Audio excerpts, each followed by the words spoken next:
दोस्तों, विश्व के 7 अजूबों में पहले नंबर पर गिना जाने वाला हमारा ताजमहल आगरा शहर के दक्षिण में यमुना किनारे पर स्थित है। इस खूबसूरत सफेद संगमरमर से निर्मित इमारत को देखने देश विदेश से हर वर्ष हजारों पर्यटक आते हैं।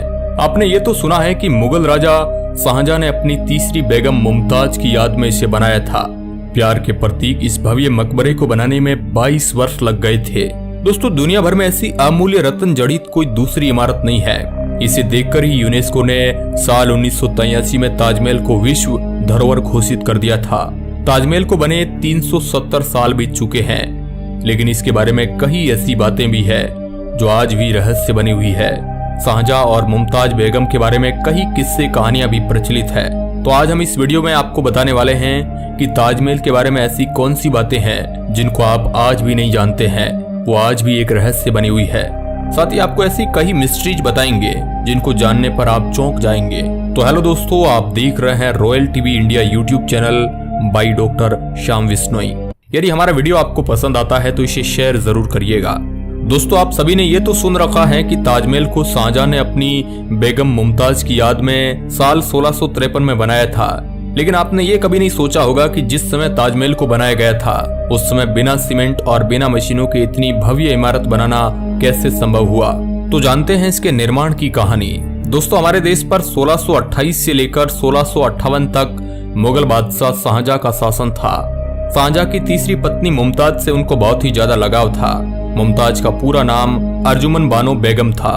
19 वर्ष की आयु में 1662 ईस्वी में शाहजहां के साथ उसका निकाह हो गया था।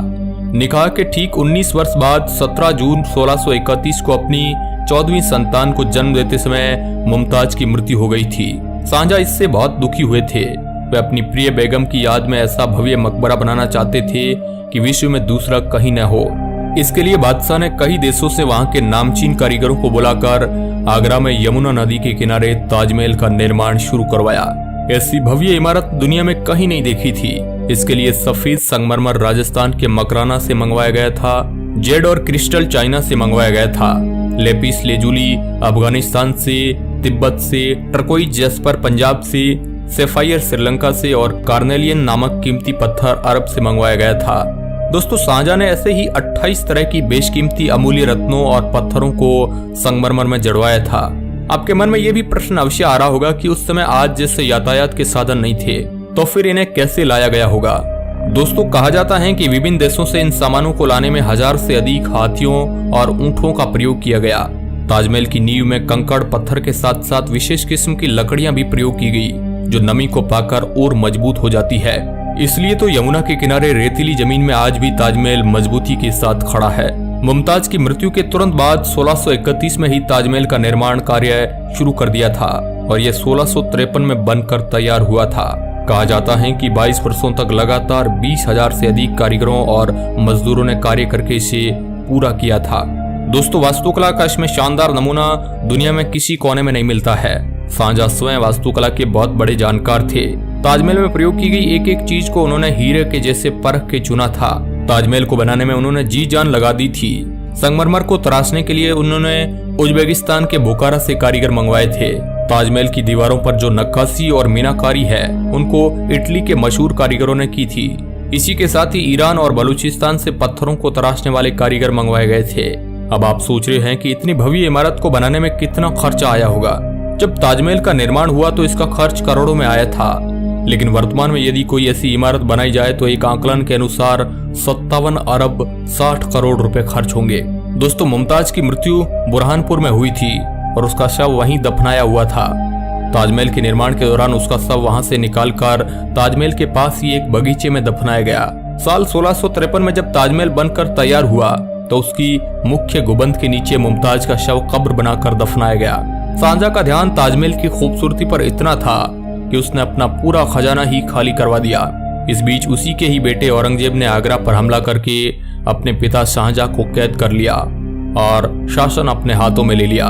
शाहजहां से उनकी अंतिम इच्छा पूछी गई तो उन्होंने कहा कि मुझे ऐसी जगह पर कैद रखा जाए जहां से मैं ताजमहल को अच्छी तरह से देख सकूं। औरंगजेब ने यह ख्वाहिश पूरी कर दी। शाहजहां कैद में रहते हुए निरंतर ताजमहल को ही देखा करते। साल 1666 में उनकी वहीं मृत्यु हो गई और उनको भी मुमताज की कब्र के पास ताजमहल में ही दफना दिया गया। दोस्तों 1857 की क्रांति में अंग्रेजों ने ताजमहल को बहुत अधिक नुकसान पहुंचाया। अंग्रेजों ने इसमें जड़े बेशकीमती रत्नों को खुदवा करके निकलवा लिया और इसके मुख्य गुंबद में लगाया गया बहुत सारा सोना निकलवा कर ले गए थे। इसके बाद 1892 में ताजमहल का पुनः जीर्णोद्धार शुरू करवाया गया। दोस्तों ये तो था ताजमहल के निर्माण का इतिहास। अब जान लेते हैं उन रहस्यों को जो अधिकांश लोग नहीं जानते हैं। नंबर 1, कहा जाता है कि शाहजहां ने उन कारीगरों और मजदूरों के हाथ कटवा दिए थे जिन्होंने ताजमहल का निर्माण किया था, क्योंकि शाहजहां को यह डर था कि कहीं अन्यत्र ऐसा भव्य महल नहीं बनाया जाए।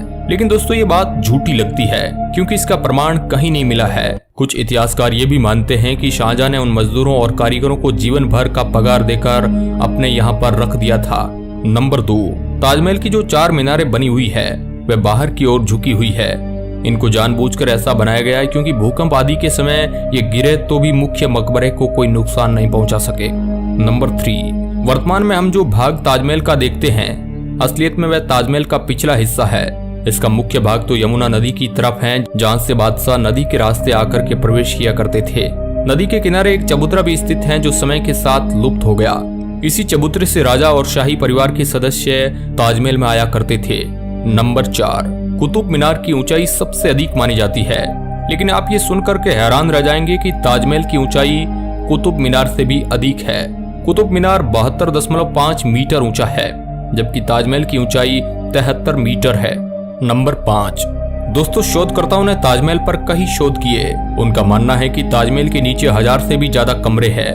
उनका यह भी कहना है कि ताजमहल जितना ऊंचा बनाया गया है उतना ही जमीन के अंदर गहराई में बनाया गया है। नंबर 6, दोस्तों उस समय में किलों में सुरंगें बनाकर कई गुप्त रास्ते बनाए जाते थे। उसी प्रकार ताजमहल में भी एक गुप्त रास्ता बनाया गया जो कहीं निकलता है, लेकिन ताजमहल के अन्य तहखानों के जैसे इसी रास्ते को भी शाहजहां के समय ही बंद कर दिया गया था। नंबर 7, ताजमहल का यह रहस्य जानकर के आपको हैरानी होगी कि ताजमहल दिन के समय के अनुसार रंग बदलता है। सुबह देखने पर यह गुलाबी दिखता है, शाम को दूधिया, सफेद और चांदनी रात में सुनहरा दिखता है। नंबर 8, दोस्तों ऐसा भी कहा जाता है कि ताजमहल के निर्माण के समय भूत और जीन इसकी नींव नहीं रखने दे रहे थे। मजदूर कई बार नींव को खोदते लेकिन वे इसे ध्वस्त कर देते और कारीगरों को डरा करके भगा देते थे। इससे निजात पाने के लिए शाहजहां ने अरब से पीर हजरत अहमद बुखारी को बुलाया।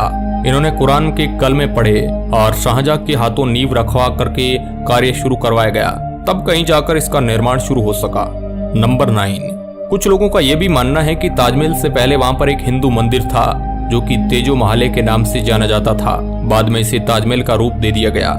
लेकिन दोस्तों सच्चाई क्या है इसके बारे में किसी को नहीं पता है। लेकिन ये तो सही है कि भारतीय पुरातत्व सर्वेक्षण विभाग ने इसके नीचे बने 22 कमरों को बंद करके रखा है ताकि उसमें रखे विवादित सबूतों के कारण भविष्य में दंगा फसाद ना हो सके। नंबर 10, दोस्तों शाहजहां सफेद ताजमहल के बाद अपने लिए यमुना नदी के उस पार एक और काला ताजमहल बनाना चाहते थे। बादशाह काला ताजमहल बनाने की सोच ही रहे थे कि उनको उनके पुत्र औरंगजेब द्वारा कैद कर लिया गया और उनका यह सपना अधूरा ही रह गया। तो दोस्तों चाहे जो कुछ भी हो, लेकिन ताजमहल के जैसी इमारत दुनिया भर में कहीं नहीं बनी थी। इसकी बेमिसाल खूबसूरती के कारण इसे दुनिया भर से लाखों लोग देखने आते हैं और ये आज भी दुनिया के लिए आश्चर्य ही बना हुआ है कि बिना सीमेंट के ये भव्य इमारत आज भी उसी मजबूती के साथ खड़ी है। तो दोस्तों कैसी लगी मोहब्बत के प्रतीक ताजमहल के रहस्य से भरी कहानी, हमें कमेंट के माध्यम से जरूर बताएं। और इस तरह की इंटरेस्टिंग वीडियो देखने के लिए आप हमारे channel royal TV India YouTube channel को सब्सक्राइब कर सकते हैं। धन्यवाद।